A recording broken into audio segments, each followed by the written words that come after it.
Yang saya muliakan senior saya, Kepala SMA Negeri 3 Yogyakarta, Bapak Maman Surahman. Terima kasih.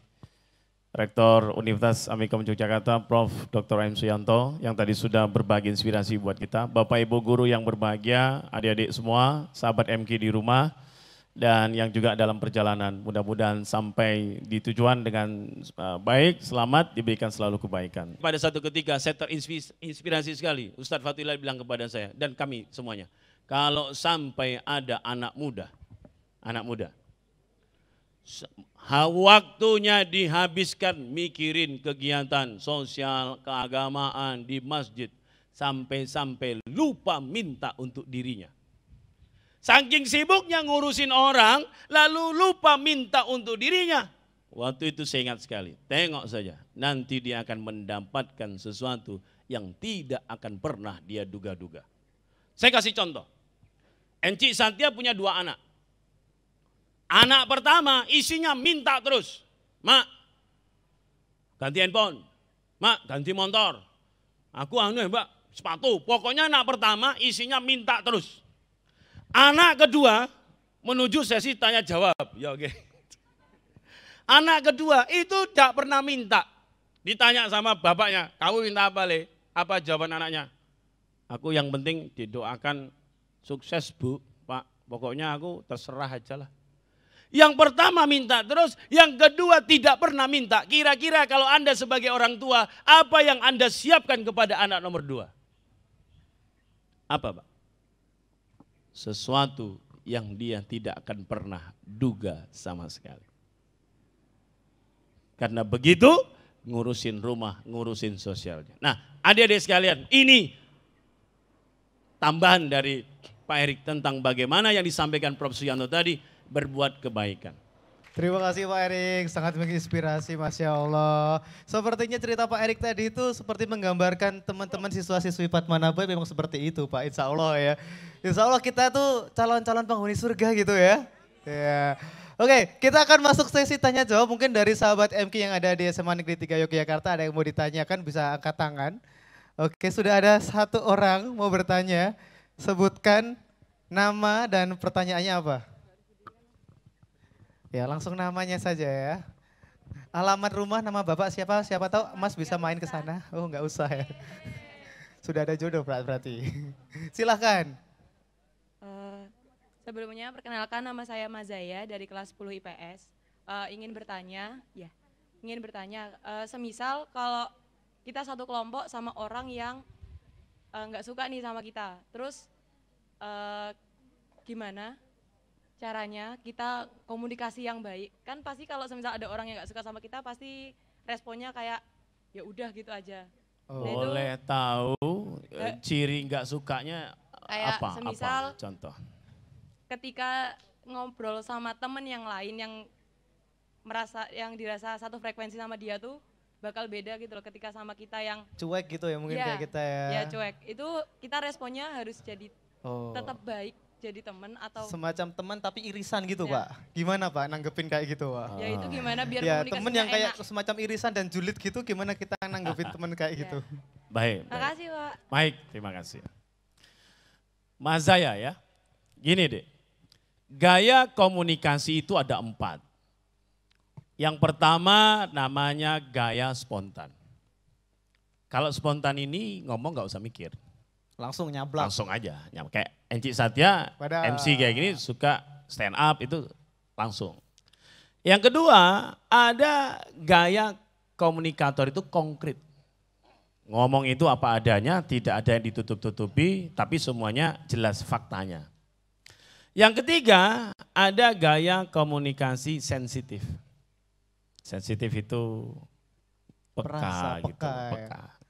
Nah yang keempat ada gaya komunikasi intelektual. Kalau Pak Erik lihat, Mas Zaya ini kok kayaknya karakternya sensitif. Waduh, sensitif ini, perasa ya. Tahu sensitif deh. Anda memasukkan semuanya itu ke hati. Pak Erik kasih contoh. Saya tanya kepada kru ya. Berbuka puasa ini enaknya kita pakai bakso apa soto? Kalau konkret pasti ngomong bakso. Kenapa bakso? Saya suka bakso. Bakso enak. Tidak ada alasan. Soto? Ora. Pokoknya bakso. Pokoknya bakso. Itu konkret. Jadi kalau ketemu guru? Ora. Pokoknya iki. Atau orang tua? Oh tidak. Ini pokok. Itu namanya konkret. Komunikatornya. Coba tanya spontan. Bagus berbuka bakso atau soto? Kata spontan kayaknya enak dua-duanya. Enak dua-duanya. Bakso dan soto. Jadi kalau ada yang ngomong kayak gini, ada harus paham ini spontan. Karena inti spontan adalah bikin kita senyum. Kayaknya bagus dua-duanya deh. Tanya sama intelektual, bagus bakso apa soto? Maka dia mengatakan kalau lihat tingkat kolesterolnya. Waduh, berat. Kayaknya lebih mengarah ke soto lebih enak. Lebih ya, rendah. Karena dia menganalisa dulu. Nah, bagaimana sensitif? Bakso apa soto? Bakso enak. Soto ya enak. Apalagi makannya bareng kamu. Mas. Wah. Ya. Tunggu bulan Syawal. Nah, ketika orang itu karakternya agak sensi. Sekarang Pak Erik tanya nih, siapa teman Mas saya? Temannya Mas saya siapa? Teman akrab Mas saya? Mas saya itu kalau dengan adik-adik agak sensi enggak? Baperan enggak? Baperan enggak? Baperan enggak? Kadang. Konkret enggak? Tegas enggak? Konkret enggak? Apa adanya enggak? Ya A, B, B. Atau jangan-jangan nanti AB. Tiba-tiba dia mencela, kadang-kadang dia berubah enggak? Kadang berubah, oke. Dia orangnya suka canda enggak? Suka canda, kadang enggak suka. Oh berarti ini orang agak sulit ini. Sulit ditebak. Ini karena semuanya agak. Perempuan Pak, perempuan Ini sulit agak ditebak. ini. Ini semua agak. Mohon maaf, ini yang intelektual. Dia cerdas enggak? Oh cerdas. Kalau ngomong cerdas enggak? Oh Fatma cerdas Pak. Kadang-kadang bisa enggak cerdas juga. Kalau lapar, kalau Agak, lapar. ya agak, ya. Nah ini gaya komunikasi agak. Ini penemuan baru. Ya. Nah jadi Mas saya kalau mau ketemu dengan seseorang, misalnya kamu gini deh, lihat teman kamu itu. Karakternya adalah kalau ada temannya, dia lebih suka mamerin temannya daripada kamu. Oh, dia lebih memilih saya dibanding dia. Nah, maka untuk menghadapi orang kayak gini, kamu lebih menunjukkan sesi konkretnya. Oke, berarti kamu mau lihat orang dia siapa ya? Oke, akan aku tunjukkan. Kamu akan tahu siapa aku yang sebenarnya. Woi. Tahu kan? Anda akan tunjukin. Aku nih keluarganya Captain Marvel loh. Waduh. Kamu gak tahu aja. Gue Black Panther. Kamu kan keluarganya Captain America. Oh, Captain America udah tua kok di Avenger Endgame. Lu keluarga Spoiler, Iron Man. spoiler. Mati. Ya. Jadi ada yang tahu. Nah kalau teman Anda ini karakternya memang spontan. Suka bikin kamu, suka ngomong, nyakitin. Nggak, karakter temannya yang mana? Kalau ngomong nyelekit nggak? Ya, Kalau dia nyelekit spontan, saran Pak Erik adalah orang kayak gini kamu jangan masukin hati. Kalau masukin hati, nanti kita yang sensitif itu akan kena lagi. Kok lu gitu sih beda-bedain banget. Maka saya kadang-kadang belajar sama staff saya itu namanya inisialnya Fadia. Wah itu cueknya tingkat dewa. Karakter orangnya cuek tingkat dewa. Diomongin kayak apapun gak mempan. Sakitin gak mempan. Berpendirian teguh ya Pak. Pemberian teguh dengan ketidakpeduliannya. Nah itu loh ya. Itu. Wah dia pokoknya kalau enggak tangkas saja. Nah satu sisi dia kuat tuh menangkas semua isu-isu gak mempan sama dia. Tapi untuk orang-orang sensitif itu kadang-kadang isu itu bisa langsung kena. Bagi orang seperti Mas Satya yang spontan, itu kalau ngomong dia gak usah kasih bahan banyak, jadi. Saya bilang Satya, saya tunggu laporan 1 jam. Apa kata Mas Satya? Oke bos, siap. Dikerjakan? Enggak. Kenapa? Pak. Karena ya siap, lupa. Dikerjain, oke Pak siap, diingatin lagi. Nah, tapi kalau Mas Satya ada tamunya entah dari manapun, luar negeri, negerinya sampai negeri apa nih? Wakanda. Ya. Tahu orangnya dari mana? Langsung saya panggil dia. Tamu urus MC-in tanpa persiapan, tanpa ada macam-macam. Jadi dalam waktu singkat. Kemampuan dia spontan. Terima kasih Pak Erik. Jadi kita bisa tahu dari karakter itu. Ada yang suka Kalau dia suka intelektual, itu kasih tantangan. Tolong bikin saya bagan 30 menit jadi. Jadi, karena dia intelektual. Itu. Nah, jadi Mazaya, untuk bisa tahu lebih banyak teman, kadang-kadang kita nggak bisa nebak itu hanya karena itu. Jadi bisa saja karena sensitif kita. Maka kalau udah begitu, yang kita lakukan apa? Kalau kita berpegang teguh, yang kita lakukan itu tidak mengganggu orang, maka lanjutkan aja. Dia akan belajar nanti.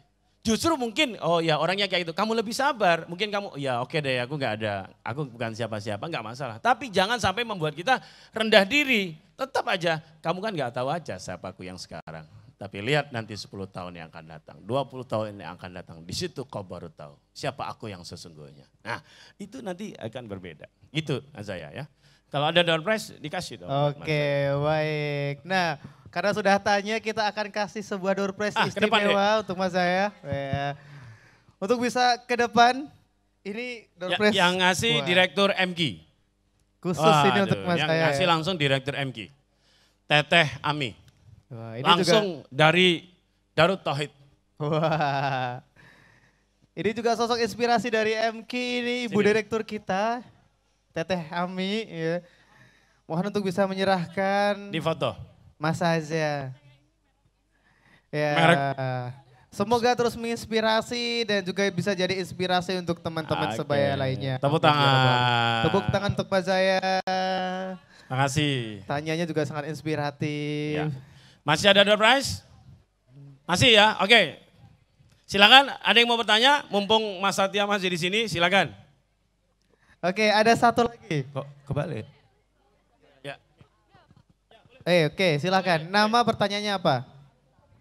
Assalamualaikum warahmatullahi wabarakatuh. Waalaikumsalam warahmatullahi wabarakatuh. Perkenalkan, saya Aulia dari kelas 10 IPA 1. Saya mau tanya, kan belakangan ini banyak banget berita yang nggak benar atau dibilangnya hoax kan? Hoax. Kan cara satu-satunya adalah berpikir, memiliki cara pandang pikiran yang luas dan tidak sempit. Nah itu bagaimana caranya dan untuk menghalau kayak sesuatu hal yang negatif gitu. Okay. Supaya kita nggak gampang kena hoax gimana Pak? Iya, terima kasih Aulia. Intinya seperti itu. Ya. Makasih, Tepuk tangan Pak. dulu buat Aulia ya. Tepuk tangan. Kasih.